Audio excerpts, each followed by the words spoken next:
Hello friends, this is B S academy classes presented by Sandeep. आज के इस video में हम सीबीएसई यूजीसी नेट का एक पेपर और सॉल्व करेंगे और ये देखेंगे कि उन क्वेश्चन को सॉल्व करना हमारे पेपर के लिए कितना जरूरी है और साथ में ये क्वेश्चन हमें अपने एग्जाम के लिए क्या क्या कैसे कैसे हमें प्रिपरेशन में हेल्प करेंगे, ये चेकआउट करेंगे। और साथ में ये जो क्वेश्चन पेपर हम जो सॉल्व कर रहे हैं, ये हो सकता है कि काफी ओल्ड पेपर है, बट फिर भी ये आप लोगों के एग्जाम पॉइंट ऑफ व्यू से और paper preparation point of view से बहुत इंपॉर्टेंट है, क्योंकि जो एक कॉन्सेप्ट है वो जरूर क्वेश्चन में पेपर में रिपीट होता रहता है और कभी कभार तो यूजीसी नेट के अंदर जो प्रीवियस ईयर जो क्वेश्चंस है वो बहुत रिपीट होते हैं। तो प्लीज इनको आप अपनी प्रिपरेशन के अंदर शामिल कर लें और एग्जाम होने से पहले इनको एक बार आप चेकआउट करके जाएं। तो जो स्टूडेंट्स मेरा वीडियो पहली बार देख रहे हैं, तो first of all I introduce my self. My name is Sandeep. I did my MTech in computer science. After that, I worked as a software engineer for 2 years. I also qualified in CSI exam as a JRF, जो कि engineering science में होता था उस समय, but अब ये होना बंद हो गया है। यानी 5 स्ट्रीम में अभी भी होता है, बट इंजीनियरिंग साइंस में होना बंद हो गया। और मैंने सीबीएसई यूजीसी नेट को एज अ JRF भी क्वालिफाइड किया 3 टाइम्स और मैं इस समय रिसर्च साइंटिस्ट की पोस्ट पे वर्क कर रहा हूँ। तो इस पेपर में हम यानी इस वीडियो में हम पेपर नंबर 1 को चेकआउट करेंगे और इसमें भी जो जून 2011 में जो क्वेश्चंस आए थे उनको सॉल्व करेंगे। साथ में मैंने कुछ क्वेश्चंस और बढ़ा दिए इसके साथ, तो वो भी आपके एग्जाम पॉइंट ऑफ व्यू के लिए बहुत इंपॉर्टेंट है, तो प्लीज उनको भी चेक कर लीजिएगा।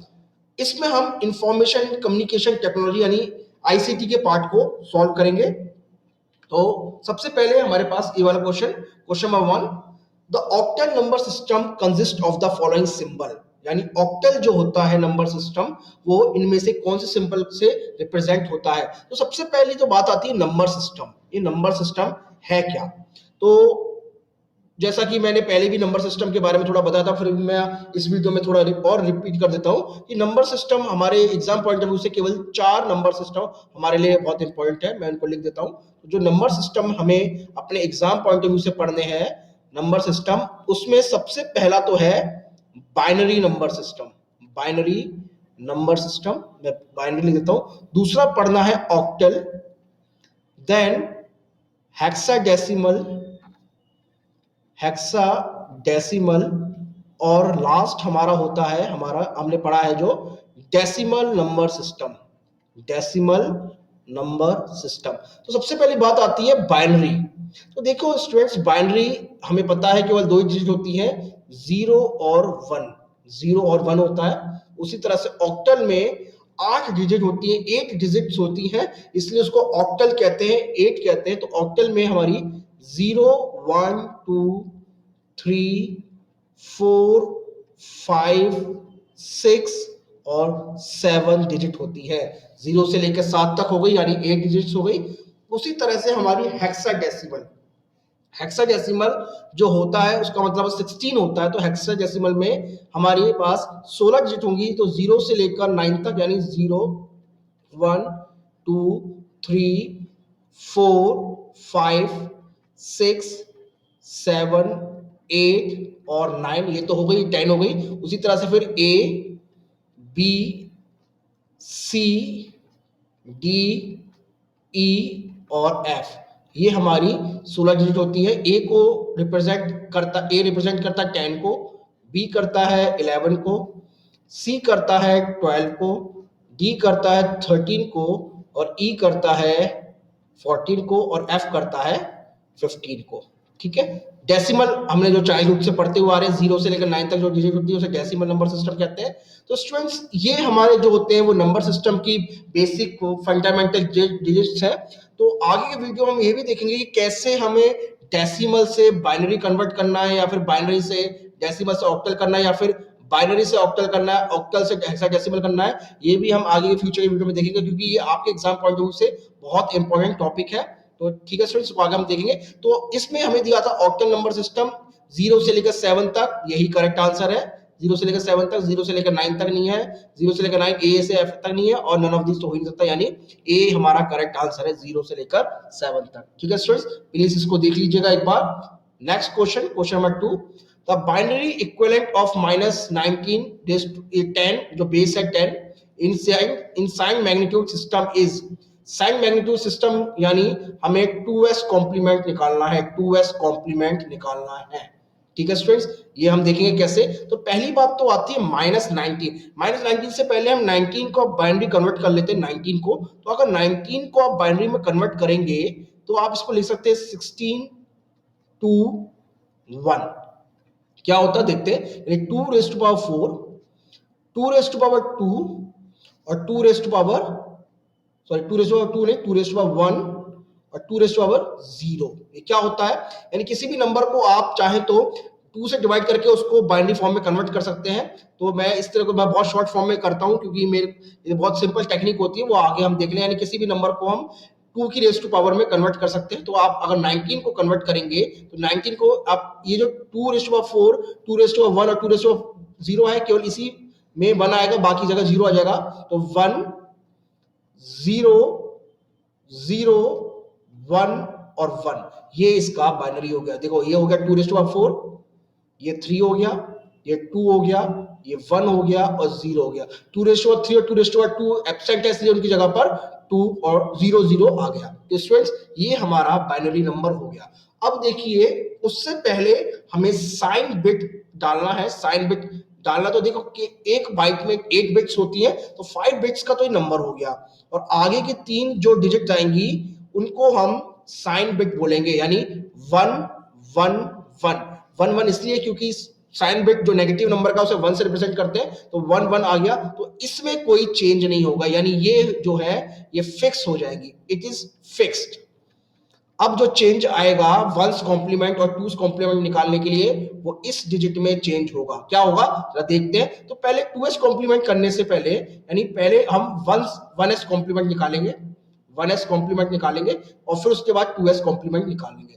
तो देखिए स्टूडेंट्स, किसी भी नंबर का 1s कॉम्प्लीमेंट निकालना बहुत आसान है। कैसे, जैसे अगर उसके स्थान पर 1 है तो 1 की जगह पर 0 हो जाएगा, अगर 0 है तो उसकी जगह पर 1 हो जाएगा। तो इसमें हमारा है 1 0 0 1 1 है, तो इसकी जगह पर हम क्या लिख देंगे 0 1 1 0 0। ये हमारा वंस कॉम्प्लीमेंट आ गया। ठीक है स्टूडेंट्स, वंस कॉम्प्लीमेंट आ गया। अब इसका टूस कॉम्प्लीमेंट निकालने के लिए इसमें 1 ऐड कर दीजिए आप, आपका 2s कॉम्प्लीमेंट आ जाएगा। कैसे आ जाएगा देखते हैं। तो 0 1 1 0 0 इसका 1 1 और 0, तो ये आपका एकदम डिजिट का नंबर आ गया जो आपने निकाला, 2s कॉम्प्लीमेंट्स आ गया। अब इसे इसके आगे साइन बिट्स को हम लगा देंगे, यानी जो 1 1 जो है इसके आगे जो है उसको फिक्स कर देंगे। तो क्या हो जाएगा स्टूडेंट्स हमारा, तो ये हो जाएगा 1 1 1 0 1 1 0 1। तो ये साइन बिट और ये हमारा नंबर, तो 1 1 1 0 1 1 0 1। कौन सा आंसर है इसका, यानी बी जो है वो करेक्ट आंसर है। ठीक है स्टूडेंट्स, तो 1 1 1 0 1 1 0 1। ठीक है, ये हमारे हमने आंसर, इसको क्वेश्चन नंबर 2 को सॉल्व कर दिया। थोड़ा लेंथी लगा बट हमने इसे सॉल्व कर दिया। वो आके आपकी आगे के एग्जाम के लिए पॉइंट ऑफ व्यू से बहुत इंपॉर्टेंट है। Please check this question once again. Now question number 3, DNS in internet technology stands for. DNS की फुल फॉर्म क्या है, dynamic name system, dynamic name system, domain name system या distributed name system या none of these. ठीक है, domain name system या फिर domain name server भी इसको आप कह सकते हो, डोमेन नेम सिस्टम या फिर डोमेन नेम सर्वर, आप इसको इंटरचेंज कर सकते हैं। ठीक है, तो या तो इसका डोमेन नेम सर्वर बोल दीजिए या फिर डोमेन नेम सिस्टम बोल दीजिए, यानी जो बी है वो इसका करेक्ट आंसर है। B is the correct answer, domain name system या फिर डोमेन नेम सर्वर। एक्चुअली में जब ये इंटरनेट पे यूज होता है, जब आप किसी की आईपी एड्रेस डालते हो तो सबसे पहले, जैसे सपोज करिए आप www.google.com डालेंगे, तो ये जो हमारा ब्राउजर होगा वो सबसे पहले इसको डीएनएस सर्वर पे, इसको एलोकेट डीएनएस सर्वर पे भेजेगा और वहां से ये देखेगा कि आईपी कहां पर असाइन है, देन वो हमें फिर से उसकी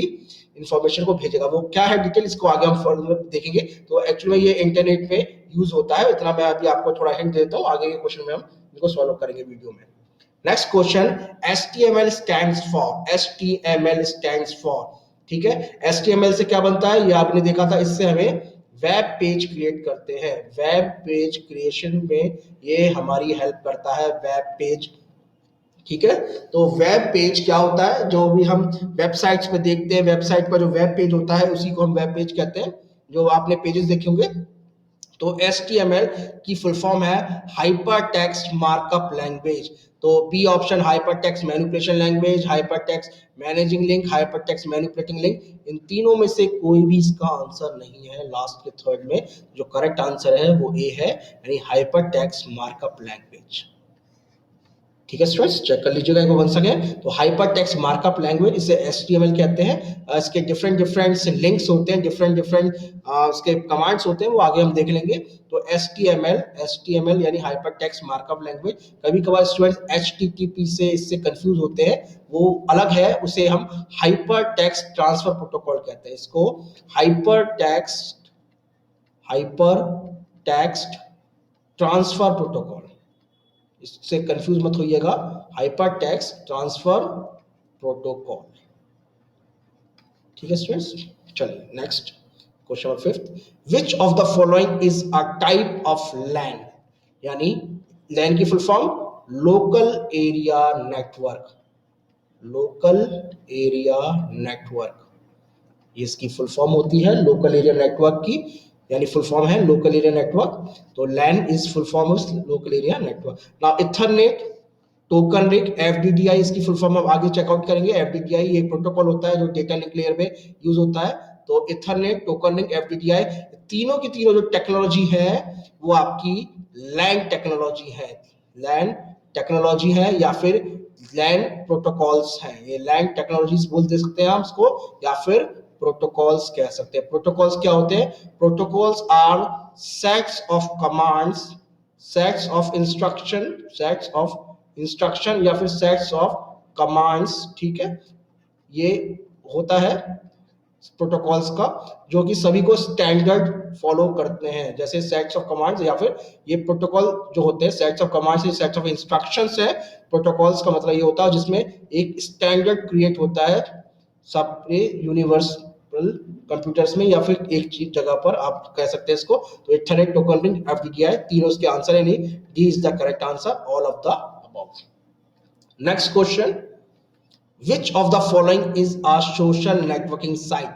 Amazon.com, ये आपने देखा होगा, एक तरह की इस पे आप सामान को क्रिएट ले सकते हैं, यानी रिटेल शॉप की तरह वर्क करती है। ईबे, ये भी आपसे सामान खरीदते हैं। जीमेल जो है ये आपका ईमेल की एक वेब फैसिलिटी है। और Twitter is a example of social networking sites. इसलिए मैंने आईसीटी के अंदर सोशल नेटवर्किंग साइट्स के टॉपिक को डाला था कि सोशल नेटवर्किंग साइट से भी हमारे जो जनरली क्वेश्चंस आ जाते हैं। तो D is the correct answer, Twitter.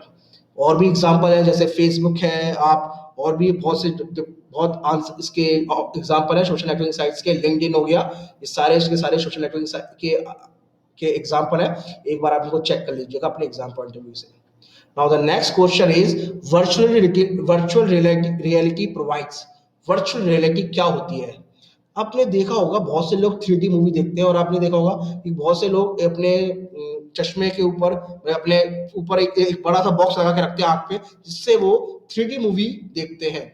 3D movie देखते हैं, या फिर सॉन्ग सुनते हैं, या फिर कुछ अलग तरह के सॉफ्टवेयर्स होते हैं, जिससे आपको लगता है कि वो एक ऐसा इन्वायरमेंट क्रिएट कर देते हैं आपके लिए, तो आपको लगता है कि एकदम वो चीज रियलिटी में हमारे साथ हो रही है। तो उसको वर्चुअल रियलिटी कहते हैं। आप ऐसा फील होता है कि एक तरह का ऐसा इन्वायरमेंट क्रिएट हो जाता है 3D या फिर अलग तरह का, कि जिस तरह से आपको लगता है कि वो सेम थिंग हमारे साथ हो रही है। आपने देखा होगा कि बहुत से आप मूवी थिएटर में गए तो आपको 3D मूवी देख रहे हैं, या फिर अलग तरह की इस तरह से साउंड सिस्टम आ रहा है, इस तरह से आ रहा है कि लग रहा है कि आपके सामने साउंड ही बज रहा है पूरा अलग तरह से। तो एक तरह का ये क्या होता है, शार्प पिक्चर्स, इंडिविजुअल्स ऑडियो, या फिर पार्टिसिपेटरी एक्सपीरियंस, या preview of new film. C is the correct answer, यानी पार्टिसिपेटरी एक्सपीरियंस है। एक ऐसा इन्वायरमेंट क्रिएट कर देता है आपके चारों ओर अराउंड, कि आपको लगता है कि आप उसी में ही एक तरह से शामिल है। जैसे आपने 3D मूवी में देखा होगा कि जब आप किसी मूवी को देख रहे होते हैं तो आपके सामने आंखों में ऐसा लगता है कि जैसे उस दृश्य एकदम आपके सामने दर्शाया जा रहा है, बहुत अलग से फील होता है। Now, question number 8. Internal communication within the institution is done through. Within the institution is done through LAN, WAN, EBB, और या फिर MMS. वैन wide area network, local area network, बाकी की फुल हम जो पूरी डेफिनेशन से फुल फॉर्म में देख लेंगे, बट किसी भी इंस्टीट्यूशन में जो ये दो चीज है स्टार्टिंग की, ये बहुत जरूरी है। Local area network, wide area network, क्योंकि यही एक हमारी इथरनेट क्या कहते हैं, हमारे यहाँ से इंटरनेट आता है या फिर किसी तरह से आता है, तो जो इसका आंसर है वो लोकल एरिया नेटवर्क है। Is the correct answer. किसी भी इंस्टीट्यूट में अगर आपको इंटरनल कम्युनिकेशन स्टैब्लिश करना है तो आप लोकल एरिया नेटवर्क से स्टैब्लिश कर सकते हैं। Next question, question number 9th, the initial efforts for internet based communication was for, यानी जो सबसे पहले इंटरनेट बना था उसका मेन उद्देश्य क्या था, मेन मकसद क्या था। तो कमर्शियल कम्युनिकेशन था, या फिर मिलिट्री पर्पस के लिए, या पर्सनल इंटरेक्शन के लिए, या फिर पॉलिटिकल कैंपेन्स के लिए। तो देखिए जब 1967 या 1966 की बात है, अमेरिका ने इंटरनेट की खोज जो करी थी वो अपने यहाँ पर जो मिलिट्री पर्पस से, मिलिट्री जो दस्तावेज हुआ करते थे उनके आदान प्रदान के लिए की थी। ठीक है, यानी एक जगह से दूसरी जगह पर जब उनको अपने यहाँ पर किसी डॉक्यूमेंट्स को भेजना पड़ता था बड़ा सिक्योर वे में, तो उसी वजह से इंटरनेट की खोज हुई थी। तो इंटरनेट की जो खोज थी वो मिलिट्री पर्पस की वजह से हुई थी, मिलिट्री पर्पस के लिए हुई थी। तो B is the correct answer. ठीक है स्टूडेंट्स, अब देखिए, अब मिलिट्री पर्पस तो छोड़िए, ये है इंटरनेट हमारी डेली लाइफ का एक पार्ट बन गया है। इसके बिना ऐसा लगता है कि लाइफ एकदम अधूरी है। जैसे आप देख सकते हैं कि हम बिजली के बिल या फिर रेलवे टिकट बुकिंग करने के लिए हम सारे के सारे इंटरनेट पे ही कर लेते हैं, कितना हमारा समय बचता है। और ये सारी इवन अब तो शॉपिंग भी हम लोग इंटरनेट से ही कर रहे हैं। तो एक तरह से इंटरनेट का हमारे डेली लाइफ में बहुत इफेक्ट है, बट ये इसका मेन पर्पस सबसे इनिशियल वे में मिलिट्री पर्पस के लिए हुआ था। ठीक है स्टूडेंट्स, तो ये हमने क्वेश्चन को सॉल्व किया। तो स्टूडेंट्स, हमने इस वीडियो में ऑलमोस्ट 8 से 9 क्वेश्चन सॉल्व किए जो आपके एग्जाम पॉइंट ऑफ व्यू से बहुत इंपॉर्टेंट थे। तो आप इस एक बार इनको एक बार चेकआउट कर लीजिएगा वंस अगेन, आप एग्जाम में जाने से पहले, तो ये आपकी जरूर हेल्प करेंगे। तो और भी स्टूडेंट्स को अगर किसी भी तरह का डाउट है या फिर कोई और डिमांड है, किसी भी तरह का वीडियो ऑन डिमांड क्रिएट कराना है, तो you can mail me at my email ID sandeep2006@gmail.com। ठीक है students, so please subscribe our channel for more videos. Thank you.